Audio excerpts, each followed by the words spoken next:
You know, I asked Bob to come up with some songs for us, as I do each Sunday, related to the theme for the month, which is about radical contentment. That's a beautiful song that speaks to that. How could I ask for more? It's about acknowledging the simple blessings, even in the midst of things not being so perfect, and they usually aren't. Usually in our day-to-day lives, you know, it's sometimes easy to get down in the weeds and say, what's there to be thankful for? Acknowledges that, those beautiful blessings in our everyday life. And so, contentment.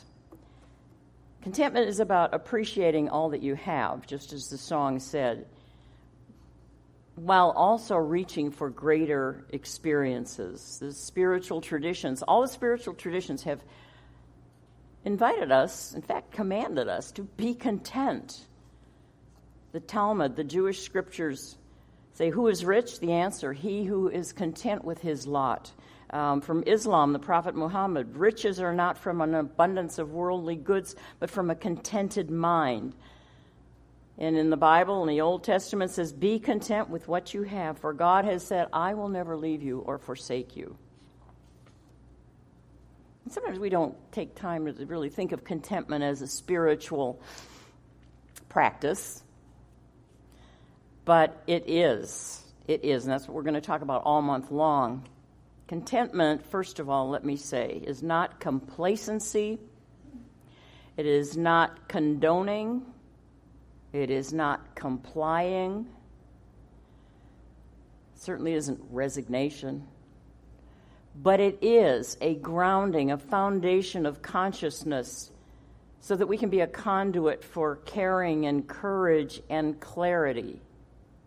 That's what contentment, a consciousness of contentment, provides for us. And we're very quick to say peace, love, joy, harmony, all those qualities that are so admirable and desirable and God qualities, if you will. And it's important to acknowledge and aspire to those. But again, sometimes we hear them so often, we lose the real feeling of them and the real depth of them. And contentment calls forth in me like, oh, wait a minute. I wake up, I say, oh, I can feel that. I know what that feels like. Not that I'm always there, but I can feel that. So, what inspired this was this book by Alan Cohen, spiritual teacher, writer, author, counselor. He wrote a book called Enough Already. Have you ever said that? Enough already. In fact, we're saying it today, I know, in the face of what's going on. We're saying enough is enough. And I'm going to go there in a moment. But this book, Enough Already, and the subtitle is The Power of Radical Contentment. Radical contentment. And because in the face of so much that's going on, you know, contentment seems like it's counterintuitive. And so maybe that's why he used the word radical, because it is a pretty radical shift in our consciousness, in our approach. Here's what he wrote. And he wrote this about 6 or 7 years ago, and it applies today on August 4th, 2019. He said, in a world where fear, crisis, and insufficiency dominate the media, where many individuals find themselves consumed with that same fear, crisis, and insufficiency, the notion of contentment may seem totally unrealistic and crazy and even heretical. And yet, being able to find contentment right where you stand may be the answer in a world seemingly obsessed with discontent. And I'm going to add that discontent, that deep discontent that leads to greed. I don't have enough. You've got mine. I'm going to get yours. I don't care about you. Greed, to fear, which leads to hate, which leads to violence. That pervasive sense of discontent. So he says, being able to find contentment right where you stand just may be the answer. So I had my talk pretty much prepared, and then this morning I got an email. I also heard about yet another shooting. And I got an email from one of our Center for Spiritual Living minister colleagues that spoke to this. I mean, he wrote it like this morning, I think, and when it came, I said, yeah, I needed this. The headline said, and by the way, it's no mistake that I'm wearing black today, because I truly feel in mourning for what's the culmination, the accumulation of what's going on. But I'm wearing a little bit of bling to remind us that there is always another way to look at a brighter side. So his headline said, the shootings will continue until the consciousness changes or until guns are controlled, and then the healing can begin. And he talks a good bit about the importance of addressing gun violence. I'm not going to go there. If you would like me to send you the whole email, I would be more than happy. Just email me. Our address is on the program. The part I want to really talk about, though, is, as he said, until the consciousness changes. He has a quote by Lily Tomlin. No matter how cynical I get, it's impossible to keep up. No matter how cynical I get, it's impossible to keep up. It's hard not to get cynical with what is going on after a while. It's just so much. After Gilroy, California, just a week ago, El Paso, and now overnight, Dayton, Ohio. But he says, and we know, cynicism is not the answer. And I'm going to share some things that he did say that speak so much to this for all of us. He said, all that's going on, he said, this is only a symptom of the illness that is within the United States, within our country. He said, until we get to the root of our image of separateness, there can be no healing. The whole idea of separateness is just rampant these days. And we got to get beneath it. And we can't just do it by holding hands and singing Kumbaya. But it is so important to realize that there's something deeper than just addressing the symptoms of what is going on. He wrote a lot about, as I say, a lot about addressing gun violence. But he said that is a symptom. That is just a symptom and should be treated as such. He said, all healing, all change begins on the inside and works its way out. It begins within and works its way out. All the legislation and all of that has a place. But that's not the deep healing. He says all change starts on the inside. He said, our country, our collective consciousness has a deep inner wounding and a shadow seeking to be revealed and healed. But that is a symptom and should be treated as such, and the healing will require deeper work. It's so easy to point fingers at individuals and even systems, and yet he's inviting us to remember that it's even deeper. It's a collective consciousness, a collective agreement. Certainly not that we welcome necessarily, but it is something that is deep and dark and that's where the healing needs to take place.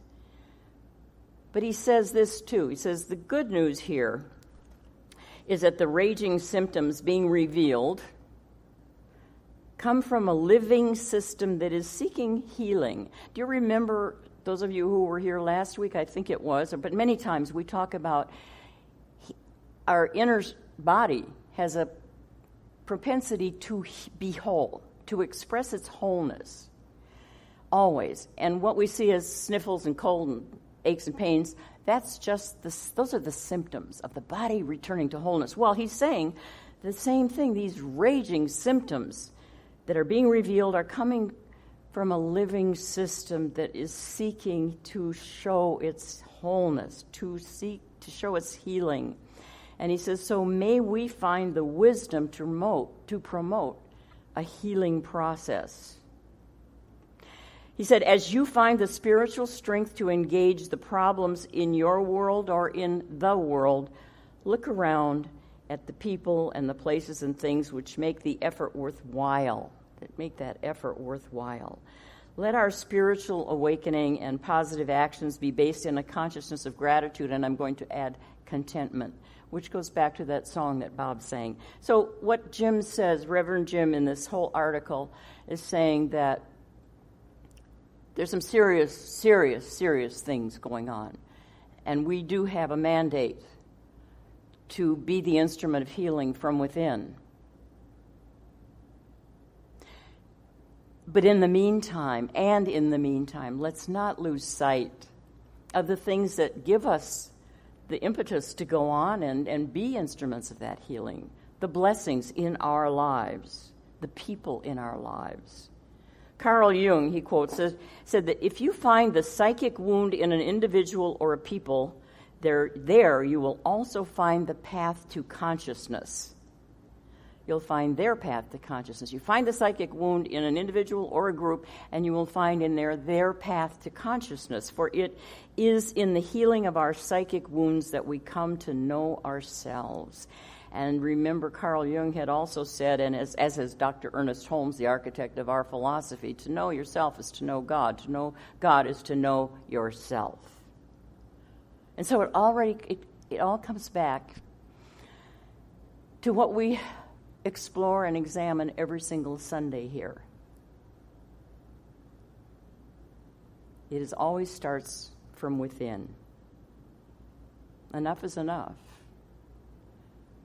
But another way of looking at that is, as his title says, enough already, is to say, let me set aside that feeling of insufficiency in my own life, whether I'm not enough, I don't have enough, there's not enough, and thereby be an influence for our collective consciousness to be free of that feeling of insufficiency. Oh my goodness, I know on the surface there is so much lack, so much limitation, so many needs. There are so many needs to be addressed.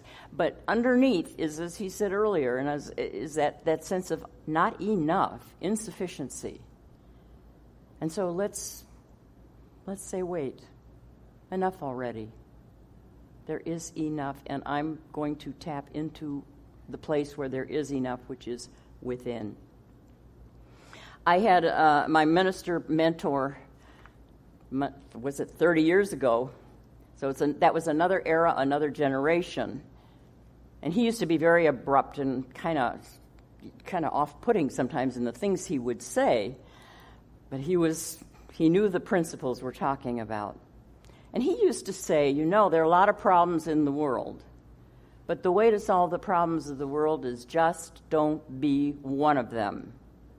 And I used to just kind of bristle at that, because I thought, well, wait a minute, does that mean I'm not supposed to do anything?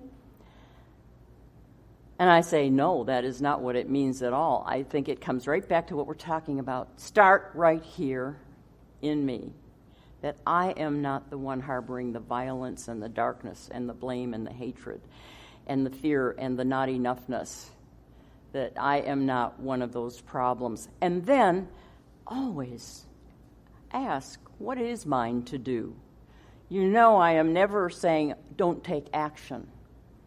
I'm always saying, start first of all within, with our own inner consciousness, our own inner integrity and connection with Spirit, and then say, what is mine to do? And we will know what kinds of actions are ours to take. So a couple of things about contentment. Let's look at that. One of the things that can result in a sense of frustration and discontent, is that feeling of not knowing, of struggling to find or figure out something. We sometimes get frantic. I don't know what to do. I don't know what to do with them. I don't know what to do about that situation. You know, we've all had that feeling. And of course, it is important to acknowledge our inner impulse to always figure things out. I mean, that's the divine carrot, you know, looking to discover more and push back the curtain some more. But sometimes we can get caught up in, if I don't know, then I'm a failure. I've got to know. There's only black. It's kind of black and white. But in that, sometimes that not knowing, we overlook and even discount how much we do know. How much we do know. We have an inner knower. Goethe, the German writer, said this about children. He said, if children were allowed to grow up as they are, according to early indications, we would have nothing but geniuses. As kids, we're geniuses. We have so much in us, so much knowing. And so to become more aware of and trust that inner knower is a profound element of contentment. Think about it. Can you feel that? Is there anything in your life going on right now? And we're talking about this, what's going on in our country too, and saying, I don't know. And are you getting exercised about that? But how about when you say, there's something in me that does know? It's palpable, it's visceral. I can feel it. I feel, and in that place of saying, something in me knows, I'm actually more open to ideas and to solutions, to information, to insights, to wisdom, to guidance. When I'm in that clutched up, I don't know what to do, I'm not very open to the answers, the solutions. So contentment plays a role here. Being content and knowing there's something in me that does know. I love what someone said, no matter how often I ask God about stuff, God never tells me anything I didn't already know. Think about that. Here's a simple practice for tapping your inner knower. When you're in a situation and stuck where you just don't know what the answer is, you can't figure out what the solution might be, and you're looking for someone outside to give you the answer. Now, granted, we check our resources. I'm not against that, but finally say, what would I do if I did know the answer? What would I do if I did know? There's nobody around that can answer this for me. What would I do if I knew the answer? I can tell you, looking at this, again, the world state, our country, what's going on right now, there are so many people offering solutions and ideas and answers, and I have to sit down at the end and say, but what do I know? Because it's so confusing. Nobody has the one answer. But within, there is an answer. There is a knower. There's lots and lots of information on the internet, but don't discount the wisdom and knowledge of your internet. Your internet. After all, where did the internet come from? It came from somebody's inner knowing. So there is great contentment and also wisdom and guidance in recognizing that your inner self knows more than you realize. Another thing about contentment is it really isn't a place for dramas then.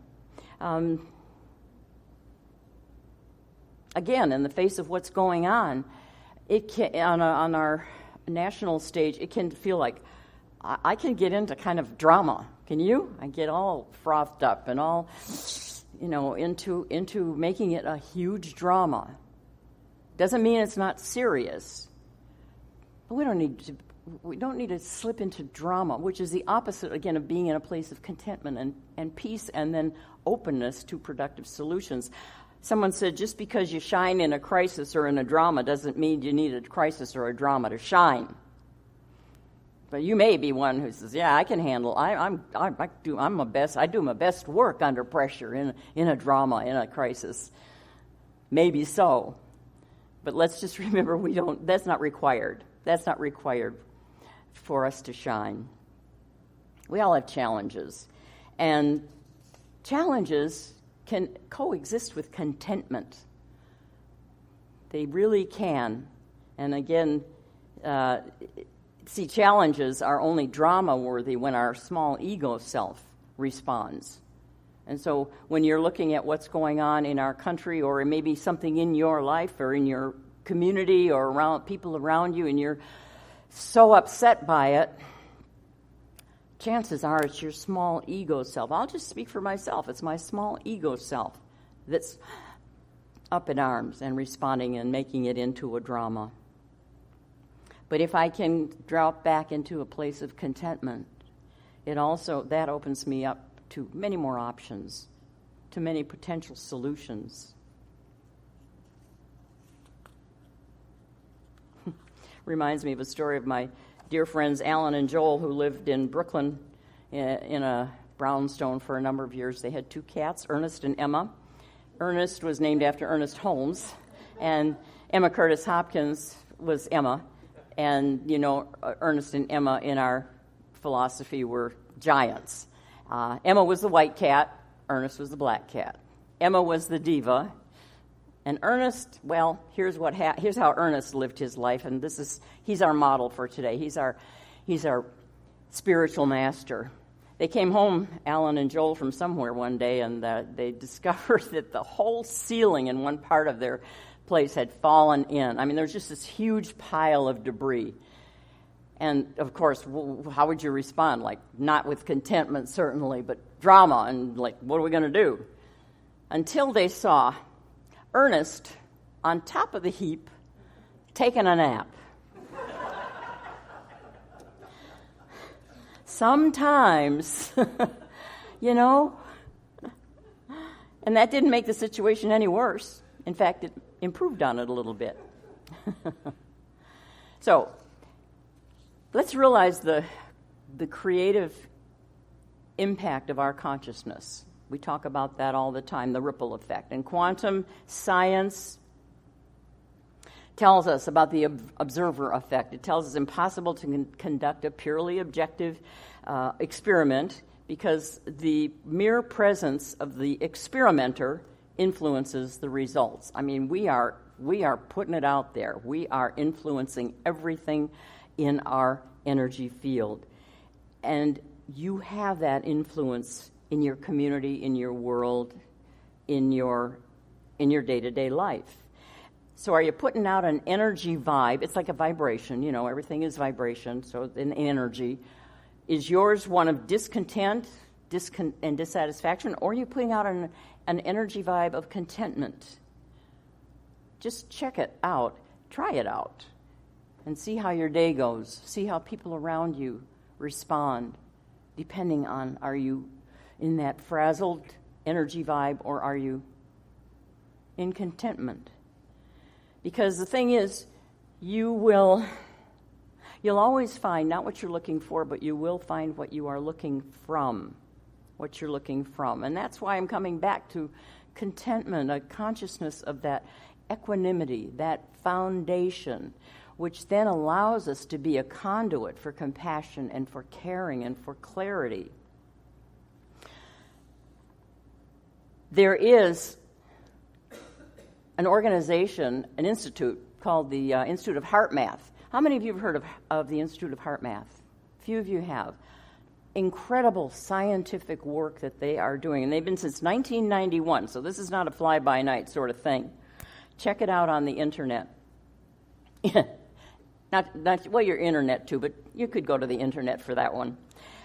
So here's what it is. Since 1991, this is a group of prestigious and internationally recognized leaders in physics, biophysics, astrophysics, education, mathematics, engineering, cardiology, biofeedback, and psychology, and more. They've been doing brilliant work at the Institute of Heart Math, looking at at the power of what our heart generates, and how we need to take another look at the intelligence of our hearts.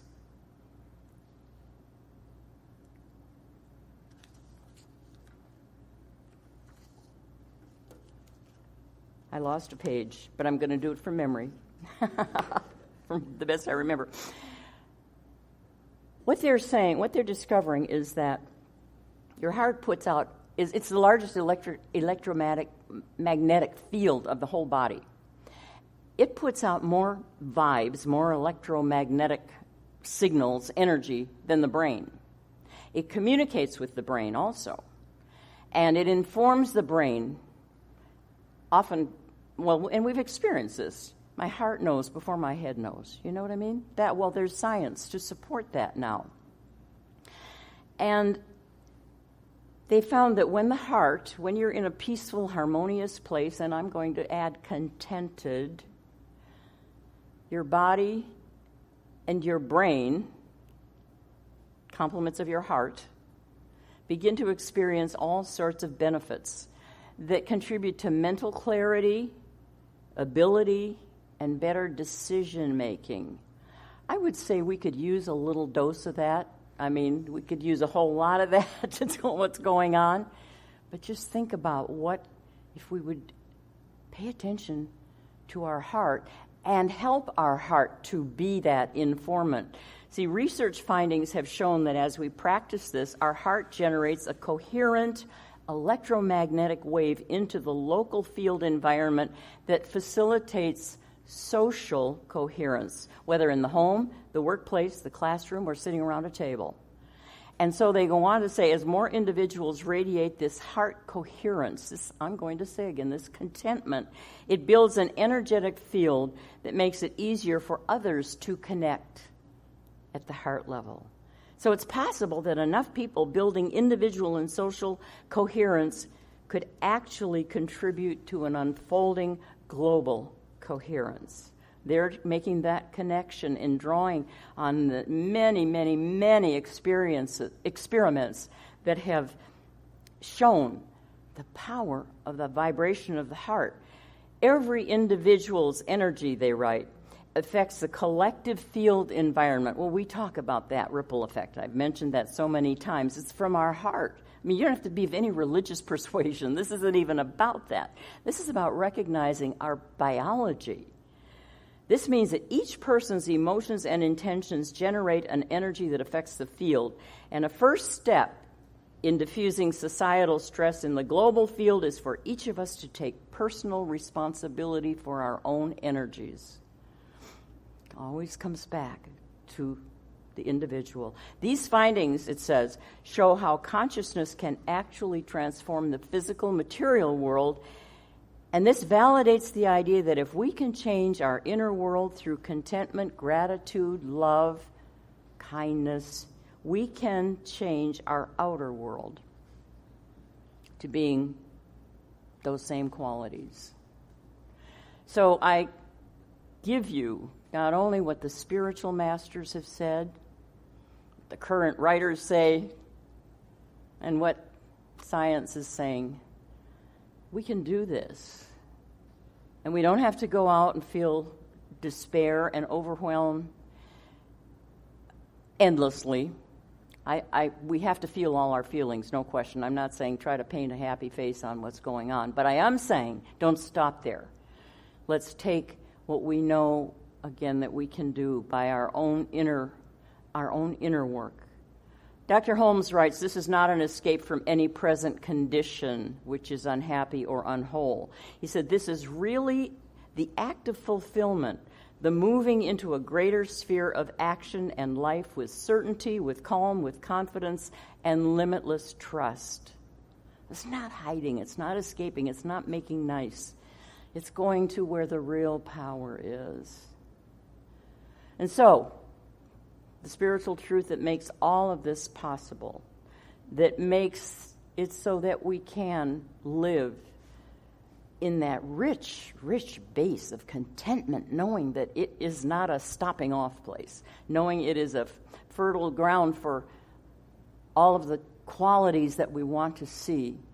The truth that makes that possible is knowing that God is our source. God is the source of everything we need, the infinite. There is an infinite supply of everything we need, of enough. And so I want you to remember that. And as Bob is going to sing a song that, did you write this song, Bob? Yes. Speaks to that very thing about God is my supply. Okay? Thank you. Thank you.